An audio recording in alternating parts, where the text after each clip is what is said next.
স্পষ্ট ঘোষণা করতে চাই, আর যদি একটা গুলি চলে, হেফাজতে ইসলাম বাংলাদেশ ঘরে বসে থাকতে পারবে না। আমার সন্তানের লাশ নিয়ে আমরা কবরস্থানের দিকে যাব না।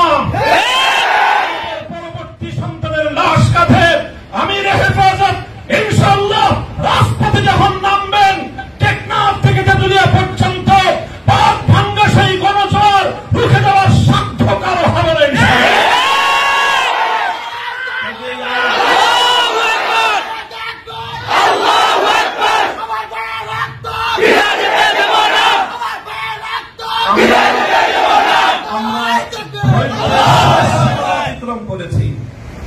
পরিস্থিতি এভাবেই যদি চলতে থাকে, আর যদি আমাদের দেশের জনগণের নিরাপত্তার দায়িত্বে নিয়োজিত আইন শৃঙ্খলা রক্ষাকারী বাহিনী বুলেট যদি আর বন্দুকের নল থেকে আরেকটি বুলেট ছুড়ে, তাহলে বাংলাদেশের পরবর্তী গণ অভ্যুত্থান অবশ্যম্ভাবী হবে।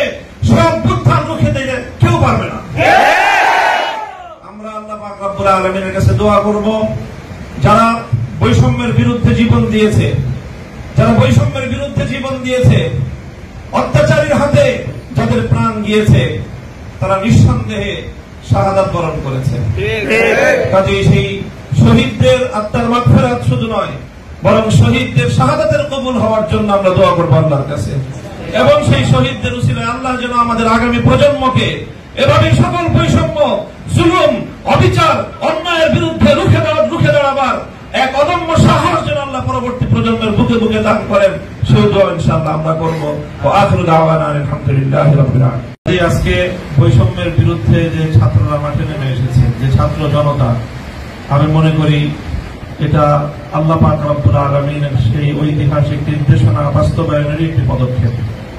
যখন আমাদের জাতি দীর্ঘ বৈষম্যের জাতাকলে পিষ্ট হয়ে প্রতিটি ঘরে ঘরে বোবা কান্নায় গোটা দেশ যখন একেবারে একটা কঠিন গঙ্গানির শব্দ প্রতিটি ঘর থেকে আসছিল, সেই সময়ে যখন কেউ কথা বলার সাহস পাচ্ছিল না, সেই সময়ে ছিল তরুণ ছাত্র জনতা, তারা জেগে উঠেছে বৈষম্যের বিরুদ্ধে।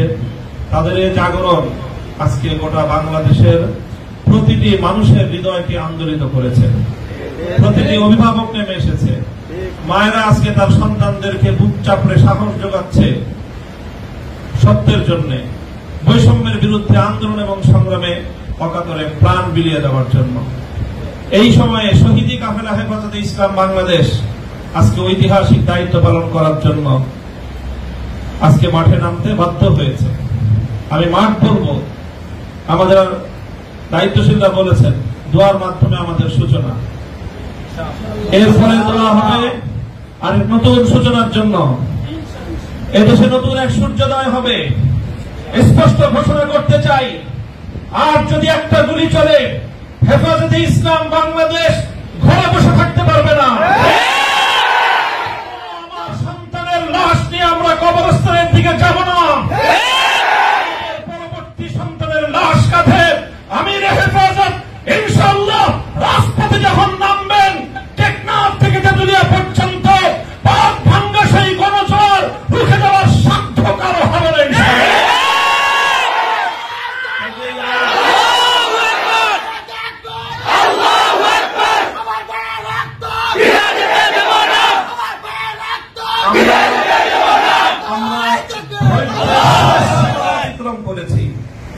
পরিস্থিতি এভাবেই যদি চলতে থাকে, আর যদি আমাদের দেশের জনগণের নিরাপত্তার দায়িত্বে নিয়োজিত আইন শৃঙ্খলা রক্ষাকারী বাহিনী বুলেট যদি আর বন্দুকের নল থেকে আরেকটি বুলেট ছুড়ে, তাহলে বাংলাদেশের পরবর্তী গণ অভ্যুত্থান অবশ্যম্ভাবী হবে। সে অভ্যুত্থান রুখে দিতে কেউ পারবে না। আমরা আল্লাহ পাক রব্বুল আলামিনের কাছে দোয়া করব, যারা বৈষম্যের বিরুদ্ধে জীবন দিয়েছে, অত্যাচারীর হাতে যাদের প্রাণ গিয়েছে, তারা নিঃসন্দেহে শাহাদাত বরণ করেছে। কাজেই সেই শহীদদের আত্মার মাগফিরাত শুধু নয়, বরং শহীদদের শাহাদাতের কবুল হওয়ার জন্য আমরা দোয়া করব আল্লাহর কাছে। এবং সেই শহীদদের উসিলায় আল্লাহ আমাদের আগামী প্রজন্মকে এভাবে সকল বৈষম্য, জুলুম, অবিচার, অন্যায়ের বিরুদ্ধে রুখে দাঁড়াবার এক অদম্য সাহস যেন আল্লাহ পরবর্তী প্রজন্মের বুকে বুকে দান করেন, সেই দোয়া ইনশাআল্লাহ আমরা